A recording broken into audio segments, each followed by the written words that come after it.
Bom, boa tarde, então. Eu queria agradecer muito a presença de vocês todos e a comissão e organizadora deste evento.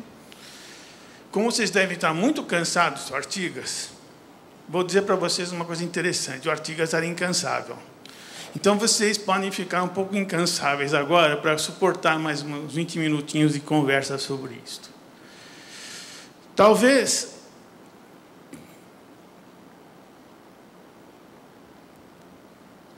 seja oportuno lembrar uma coisa sobre espaços de formação.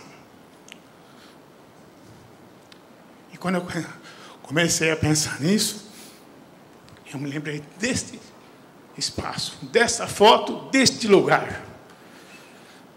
Porque foi aí, quando eu vi esse objeto na minha frente, com 10 anos de idade, que eu falei, bom, o que é isso? Que coisa mais maravilhosa! Olha, que é isso? Eu costumava passar minhas férias em Itanhaém, e minha brincadeira era ficar fazendo maquetes com o joguinho de loto, cartas de baralho. Eu fazia esses telhados de borboleta, que eu nem sabia que era isso, né? E eu adorava fazer essas maquetes em casa, porque não tinha muito o que fazer depois que voltava da praia. E também adorava muito ir até a estação ferroviária, porque antigamente você ia para chegar em Itaém, você não tinha estrada, você tinha que ir pela praia, depois passava o trem da Sorocabana. E todo dia eu ia ver o trem chegar para saber quais eram as pessoas que chegavam, comprar bananinha na venda. E um dia, por volta de 1960, agora exatamente o dia eu não me lembro, nessas férias eu olhei e tinha essa construção sendo terminada na minha frente. Eu admirei muito isto. Cheguei em casa e falei para o meu pai, pai, o que é aquilo lá? Ele falou, não, aquilo é uma escola, mas o que tem aquela escola? Foi um arquiteto que fez. Foi um arquiteto? O que é um arquiteto? Bom, daí eu tive o privilégio de saber que este daí era um arquiteto e eu queria ser esse cara que fez treco aí. Eu não ficava só montando um joguinho de loto lá, né? E comecei a pensar, então, na arquitetura. Por volta desse mesmo ano, eu tive a oportunidade de entrar no Colégio Estadual em Santo Amaro, que foi um colégio projetado pelo professor Hélio Duarte, nesses planos aí, né? Um colégio maravilhoso, tinha quadra, tinha teatro, tinha interlocução dos espaços, e vários daqui estudaram lá nesse colégio, né? E começaram a compreender o que é educativo, o que é educativo, qual é a formação da arquitetura, o que é educativo nessa arquitetura. Né? Eu também tinha estudado, agora descobri que eu estudei num grupo escolar. Aliás, o ginásio foi projetado também pelo Tibau, e o grupo escolar tinha sido projetado lá em Indianópolis. O grupo escolar foi projetado pelo professor Hélio Duarte. Então, eu vim com tudo, aprendi tudo em espaços formativos sobre escola, né? E essas escolas tinham um jardim integrado, era uma coisa maravilhosa. Hoje eu vou em frente delas, eu fico chorando, como eu chorei quando eu passei um dia em frente lá em Itanhaém, porque não eram mais os espaços que eu tinha. Bom, daí começou essa coisa de ser arquiteto. O que quer dizer que a formação da gente, às vezes, passa por uma educação pelo espaço arquitetônico. Então, eu me lembro muito dessas questões dentro do espaço arquitetônico interativo, na formação minha e de milhares de arquitetos ou colegas que até hoje estão aqui. E depois eu tive a oportunidade de vir a estudar aqui, e aí o professor Hélio Duarte, aquele que tinha projetado o meu colégio, me deu aula, o professor Tibau, aquele que tinha projetado o meu colégio, me deu aula. Então, é uma oportunidade única, educativa, de você aprender com os arquitetos que fizeram os espaços de formação dos arquitetos. Com isso, eu posso começar a falar um pouquinho essa história daqui. Em 68, quando entrei nessa faculdade, nós estudávamos na FAU Maranhão. E sabíamos que viríamos para este prédio aqui.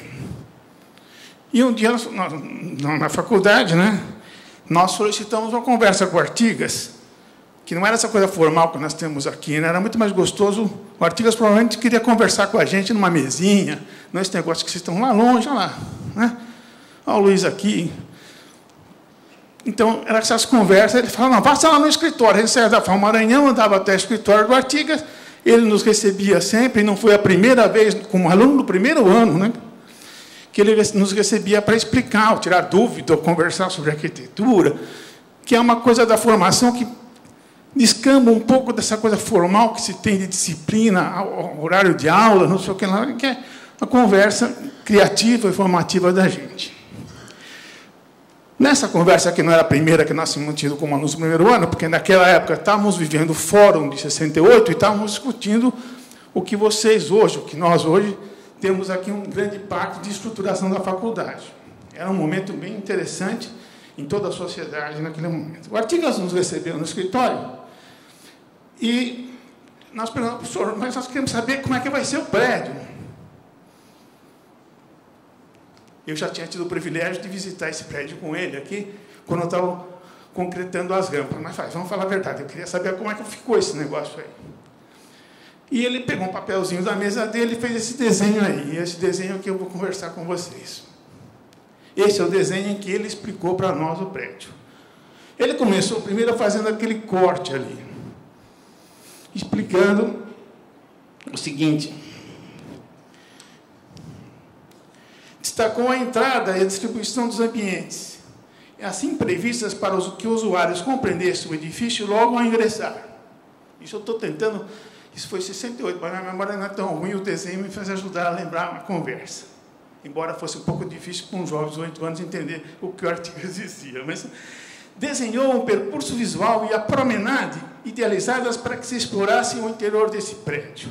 A circulação se daria pela sucessão de rampas que atingiriam vários meios pisos, por sua vez abrigariam os ambientes do programa, a saber, a entrada, a portaria, restaurante, grêmio, biblioteca, todos vocês conhecem, até chegar às salas de aula.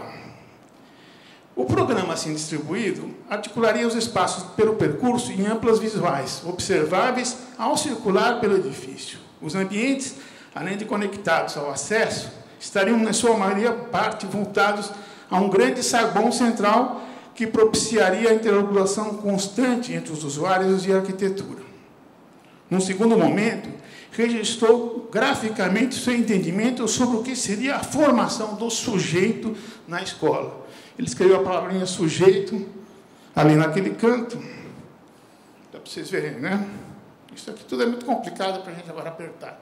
A palavrinha sujeito está ali no cantinho. Ele fala, quem é o sujeito dessa escola? O sujeito é uma palavra complicada, porque parece que você está sempre se sujeitando e não sendo o sujeito da frase, que é aquele que age, né? Complicado pensar assim, mas sujeito é aquele que age, não é aquele que se sujeita.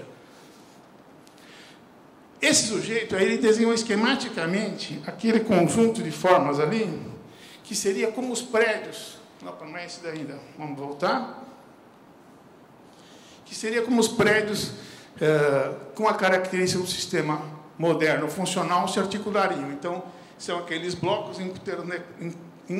conectados por circulações, etc. Um bloco é o auditório, um bloco é a biblioteca, um bloco é a sala de aula, um bloco é o lazer, etc. E tal, que ele está desenhando ali aquele conjuntinho à direita.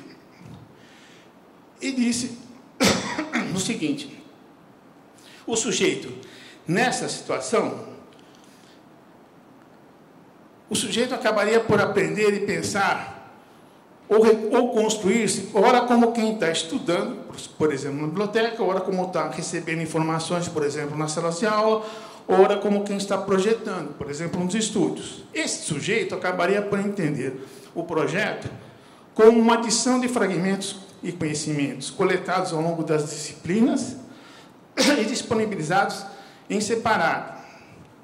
Segundo o próprio Artigas, com essa organização espacial, a escola não se disporia a habilitar o sujeito para a síntese requerida na compreensão da complexidade da projetação da arquitetura e do urbanismo. Esta afirmação conceitual, feita pelo Artigas, ela é entendida pelo Camita no livro dele como uma recusa a pensar o edifício como um agregado aleatório e precário de blocos independentes. Para nós que estávamos lá, não era isto. Isso é muito interessante, o pensamento do Artigas. Não era nunca uma recusa, era sempre uma proposição. Era uma proposição visualizada por ele de como poderia se fazer esse sujeito estar integrado nesses conhecimentos. E não uma negação de outra coisa. Negar é fácil. A literatura é muito simples, a arquitetura é muito mais complicada. Na arquitetura sempre é afirmativa, a arquitetura nunca é mais ou menos. depois eu aprendi isso com o Marcirone, dizendo assim, quando você fala assim, eu vou pintar o prédio, na literatura você fala assim, o prédio não será amarelo, tudo bem. Agora, na arquitetura, você fala, que cor será o prédio? Você tem que determinar. Isso é uma coisa muito importante no ensino da FAO, nessas determinações de projeto. E Artigas estava fazendo isso também, já tendo na cabeça dele, porque ele não era nenhuma pessoa sem nenhuma referência, as escolas Brasil-Paraguai, as escolas Júlia Kubitschek, do Niemeyer, onde esse bloco único começa a aparecer com esse exoesqueleto com muita clareza. Evidentemente, ele não estava marcando bobeira ao escolher essas coisas. Bom, para afirmar o que ele queria propor, ele desenhou aquele edifíciozinho ali, que está ali, que vocês estão vendo, que aquilo é a FAO, né? Olha lá. Dizendo o seguinte: essa configuração integrada, num único bloco, propiciaria a formação de futuros arquitetos, uma vivência de uma aprendizagem, enquanto construção de conhecimento e capacitações para a compreensão de fusões entre arte e técnica, história e sociedade. Assim, continuou Artigas, poder-se habilitar entre os saberes e desígnios que ocorrem nos processos de projeto, no ensino e na aprendizagem da arquitetura, vivenciar as interlocuções entre ciências e poesia, entre arte e técnica, entre o real e o utópico, ou seja, a história como ação e projeto humano. E isso é muito importante, porque a gente sempre quer ver o projeto como decorrente de uma história. Na verdade, o projeto é sempre uma ação humana para construir a história. Toda a história foi construída por nossos projetos. Se eles foram mal realizados, é um problema. Se nós não conseguimos realizar, mas a ação humana, entender a história como uma ação projetual, é a única coisa que o homem faz para sobreviver no mundo, criticando ou construindo novas. Lembramos-nos do texto de Artigas. O fazer histórico para o homem comporta dois aspectos. De um lado, este fazer é dominar a natureza, descobrir os seus segredos, fruir de sua generosidade e interpretar suas frequentes demonstrações de hostilidade. Dominar a natureza foi e é criar uma técnica capaz de obrigá-la a dobrar-se às nossas necessidades e desejos. Do outro lado, fazer a história também, como se diz hoje, um dom de amor. É fazer as relações entre os homens, a história como iniciativa humana. Esse texto ele escreveu em 67 e estava muito presente no conjunto de proposições desse período. Entre 68 e 61, ele fez esse projeto, temos 7 anos de passagem, mas algumas coisas permaneceram na cabeça dele.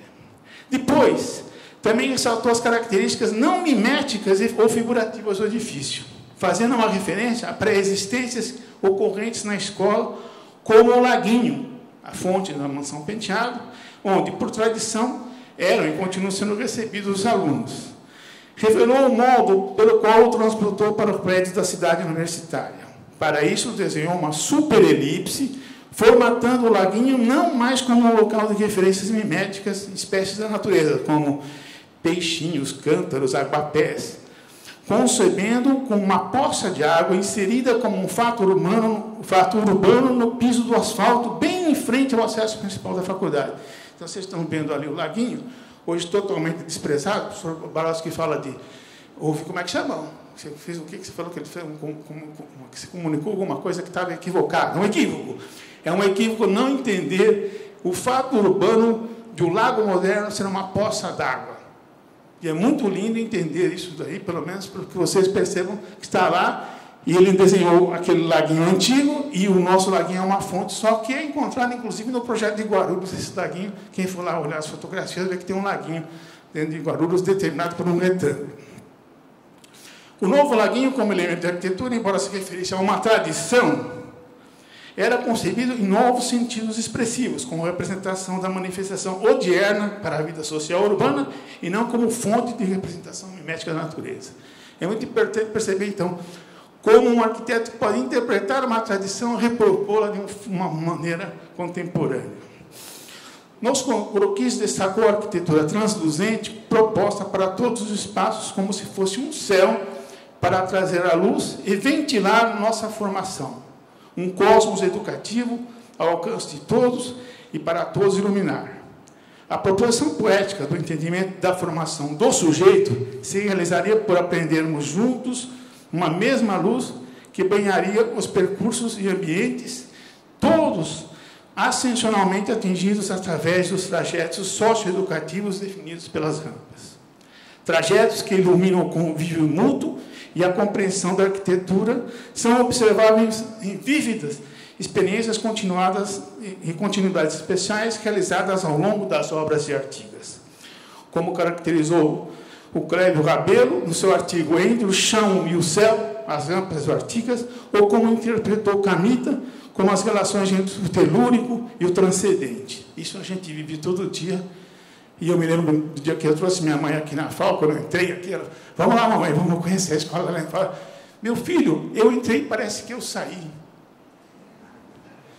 Eu achei uma das melhores expressões para entender esse cosmos nosso, né? Quer dizer, quando ela entrou, ela percebeu que ela tinha um outro mundo que poderia resolver este. Então, a mamãe também ajuda, a gente é um sócio educativo nosso. As explicações do arquiteto, realizadas após 7 anos de elaboração do projeto, são aqui trazidas para entender o edifício da FAUSP como o motor central desta conversa sobre a formação dos espaços de formação.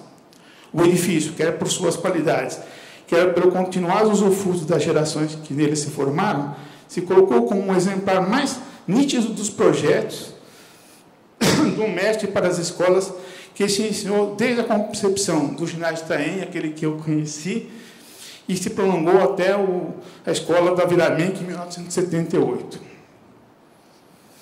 Bom, esse desenho já cansou, mas eu gostaria de citar para vocês 2 coisinhas importantes. E eu quase vou só mostrar desenho, depois para que a gente entenda esses desígnios que estão ali contidos, né? No texto dos croquis desse edifício, um texto da Mariela de Correia, professora, nossa colega aqui, ela recordou que o Jorge Colli citou que o Viollet-le-Duc, no seu dicionário de arquitetura, de 1854, foi pela primeira vez usou a figura humana para explicar os espaços da cidade. E eu peguei um desenho do Viollet-le-Duc, que é uma casa francesa, do fim do século, onde você vê as figuras humanas olhando, tem um cachorrinho na rua, tem um outro sentado ali na escada, etc. Ele está mostrando, então, essa interface humana entre o espaço da arquitetura e a cidade. Essa tradição interessante, que se chama no texto da Maria Luiz Correia, homenzinhos que se olham, dá margem a vocês terem uma continuidade muito grande nos desenhos do próprio Oscar Niemeyer, do Le Corbusier ou do Lúcio Costa, retratando na arquitetura os modos de vida do cotidiano e as relações entre esses corpos desses espaços. Então, aí os desenhos do Lúcio Costa, vocês vão lembrar milhares do Niemeyer, e do Artigas vocês vão encontrar bastante. E um deles, que é este aqui, um croquis da FAO, estão os homenzinhos que se olham, e os homenzinhos que se olham num espaço multiplicado para eles. Portanto, a função cognitiva do olhar fica nítida nesses esboços, fazendo com que compreendamos as intenções do projeto e a integração espacial entre os homens entre si e entre os homens e a arquitetura. Verificamos esses mesmos intuitos, e aí uma coisa interessante, nos projetinhos daquelas escolas de Guarulhos e de Itaém.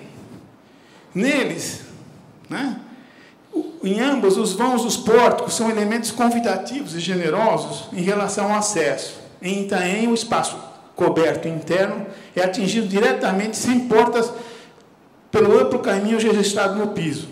As pessoas são incitadas a entrar e conversam entre si.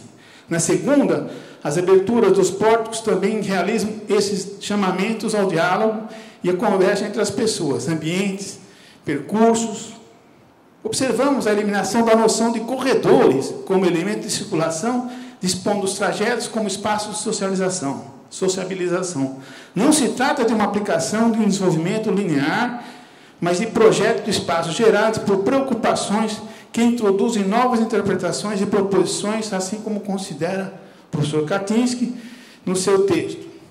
Katinsky, num texto maravilhoso sobre o Artigas, talvez o que percorra mais todo o sentido da obra dele, publicado na exposição que foi no Instituto Lyotard, que ele vai dizer: dificilmente se deduz o ginásio do ginásio Itaenha o que aconteceu em Guarulhos. E dificilmente se deduz de Guarulhos. Mais fácil é você fazer o inverso que eu estou fazendo agora.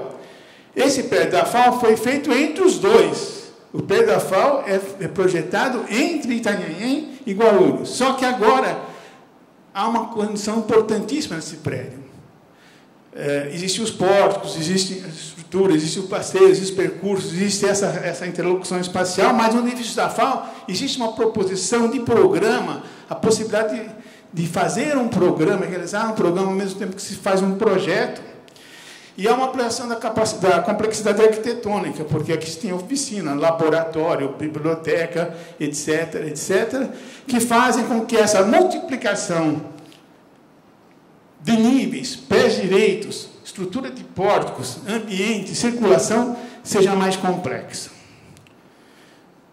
Um olhar atento para o caderno de croquis nos faz pensar as tentativas e ensaios que Artigas fez. Isso que é mais interessante é você pegar o caderno de croquis que está disponível aí, vocês vão ver quantas tentativas, porque alguns autores acham que isso tudo ficou um paradigma que o próprio Artigas o fez assim. Não é. Não é, se você pegar todos os croquis que tem, ele fez com 4 colunas, com 5 colunas, retangular, quadrado, até chegar à formulação desse prédio como de tantos outros. E isto ele explicava para nós, dizendo, não é assim que você vai fazer a partir de um paradigma ou de um conceito, você vai partir de uma busca que você deve realizar nos seus projetos. Isso é uma formação da formação.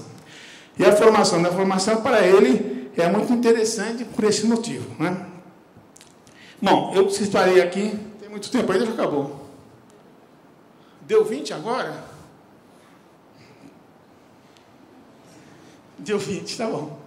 Bom, eu vou explicar assim. Então, eu acho que é importante ressaltar algumas coisas interessantes do trabalho, que ficaram marcadas nessas escolas, e não só nas escolas, porque também nos experimentos Artigas não se deram porque ele fez uma escola. E a arquitetura não é bem essa final, é uma escola, tem que ser assim, é uma escola, uma casa tem que ser assim, é uma biblioteca tem que ser assim. Essas condições da linguagem da arquitetura se espalharam por várias obras dele e ele experimentou em diversas soluções. Caracterizaram, ele certamente estava aqui dizendo para vocês, caracterizaram como brutalista para ele seria um ultraje. Porque você tende a reduzir essa figura que experimentou em várias experiências, algumas coisas e formatar uma linguagem. Bom, essa linguagem então se caracterizou pelo protagonismo da escultura, pelos acessos em relação à cidade. E aí eu acho interessante vocês perceberem, os prédios Artigas normalmente não entram de frente. Se você olha, se tem uma certa simetria, né? Você entra pelo pórtico, pela lateral. No 12 de outubro você entra por baixo, em Itaim você entra pela lateral. Em Guarulhos você entra pela lateral e pela frente, e aqui na FAO você entra por uma lateral, e o mais bonito era que você entrasse, outro equívoco, quando tiraram esse corredor aqui das humanas, que a professora Mônica citou, como você entraria por ali ligando aos outros prédios. Então você entra sempre entre os pórticos, mas de uma riqueza muito grande, sem simetria, sem nada. O quadro de relação, a cobertura com clarabóias, que vai aparecer a continuidade espacial de uma coisa, quer dizer, não é que é uma única cobertura, como explicou o professor Barossi, é uma continuidade espacial que, por vezes, a grande cobertura nos ajuda a resolver. Interessa-nos, então, notar a erudição de Artigas nesta denominada Caixa Paulista. A formação dos espaços de formação com ambientes internos dispostos num aparentemente volume delimitador que sugeriria um conjunto de espaços uniformes ou simétricos. Isto não acontece. Desafio a qualquer um de vocês andar pelo prédio da FAO, achar uma simetria especular em algum lugar. Então, é maravilhoso pensar como essa caixa, que tem uma estrutura tão definida, pilares de 11 por 11 alinhamentos, internamente não tem. E aí o pessoal diz que o Curras que inventou o corte múltiplo. Pelo amor de Deus, Curras, conta que ele viu no prédio da FAO. Conte para nós que o Artigas já fez isso aqui em 1961. Isso é muito interessante. Vocês nunca pensaram como esse prédio tem uma multiplicidade, uma diversidade na unidade. É maravilhoso. Quem viu, viu. Quem não viu, não verá. Tá? Bom, eu vou fazer umas considerações sobre o que o Artigas entendia como formação, mas não há mais tempo. Depois a gente divulga os textos. E eu aproveito para finalizar dizendo que eu fico contente de ter visto aquela escola e de estar aqui nessa escola. Então, formar tem uma noção militar. A formação da esquadria, a formação do exército, né? Há um exercício de formar e colocar numa forma, né? Tanto que você sabe que o pão francês não tem forma, mas o pão americano é um pão de forma. Você coloca, todo mundo fica igual, não tem diferença. Então, a ideia de formar, que começa a se difundir, é tentar achar uma maneira de fazer com que se formate pessoas iguais militarmente. E Artigas não tinha essa ideia de formar. Ele tinha a ideia de formar no sentido que vocês usam a palavra a formação do universo, a formação do mundo, a formação da literatura brasileira, né? Como atos de criação que forjaram essa formatação. Então é importante lembrar que ao nos formar, nós estamos formando uma formatação do mundo e não reproduzindo uma formatação existente do ponto de vista de formar militar. E o arquiteto é um cidadão que normalmente lida com isso, com essa palavra chamada criar um mundo, formar um mundo como você desejaria. Então, visitar Artigas, receber seus croquis, entender os espaços de nossa formação, é perceber a extensão e a possibilidade de multiplicá-los, e não de reproduzi-los. Formar para criar. Lição que aprendemos no cotidiano no prédio da FAO. Incentivar nossas indagações e desenhar a humanização de nossas sociedades. Aprender que nossas buscas, como as de Vila Nova Artigas, em seu conjunto de projetos, ocorrem por meio de vários ensaios, realizações, críticas, experimentos, proposições em relação à técnica e à arte, proposições em relação à compreensão das necessidades sociais, proposições de novos desígnios e busca de poéticas de construir e afirmação das possibilidades comunicativas e educativas da arquitetura. Muito obrigado.